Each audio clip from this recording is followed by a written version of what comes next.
ఉచిత బస్సు ఎప్పటికి ఇది మోక్షం జరిగేను, ఉచిత బస్సు ఎప్పటికీ పట్టాలెక్కేను అని చాలామంది ఎదురు చూస్తున్నారు. మొన్న నారా లోకేష్ను కూడా ఉండిలో మహిళలు ప్రశ్నించారు. ఉచిత బస్సు అన్నారు కదా, ఏది ఎక్కడిస్తున్నారని. ఇస్తామమ్మా, త్వరలో ఇస్తామని ఆయన మహిళలకి సర్ది చెప్పాల్సి వచ్చింది. ఇప్పటికే ఈ ఉచిత బస్సు పథకం ఎలా అమలు చేస్తున్నారన్న దాని మీద రాష్ట్ర ప్రభుత్వ మంత్రివర్గ ఉపసంఘం కర్ణాటకలో పర్యటించింది. పక్కనే తెలంగాణలో కూడా ఉచిత బస్సు అమలవుతుంది. కానీ ఎందుకో తెలంగాణలో వెళ్ళి పరిశీలించకుండా కర్ణాటక వెళ్ళి పరిశీలించి వచ్చారు.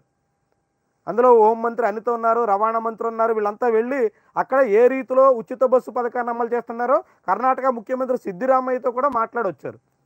ఇప్పుడు ఈ పథకంలో భాగంగా కేవలం పల్లె వెలుగులు, సిటీ ఆర్డినరీ బస్సులకే ఉచిత బస్సు పథకాన్ని వర్తింపజేయాలా, లేదంటే మొత్తం ఎక్స్ప్రెస్ బస్సులు సహా అన్ని బస్సుల్లోనూ ఇవ్వాలా అన్న దాని మీద ప్రభుత్వం మళ్ళా గుల్లాలు పడుతుంది.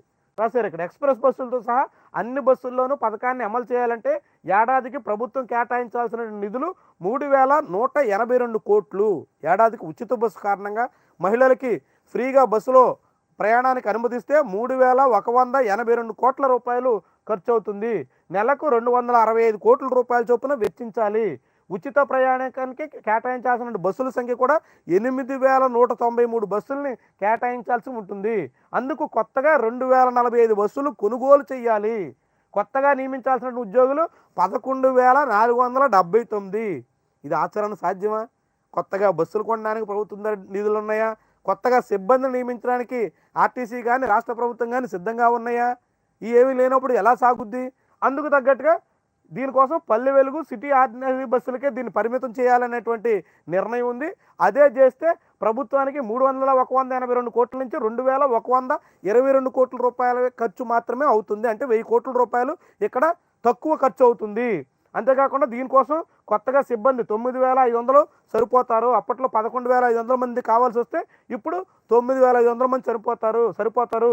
దీనికోసం కొత్తగా కొనాల్సినటువంటి బస్సులు 6,300 అవసరం అని మొత్తంగా లెక్కలు వేస్తున్నారు.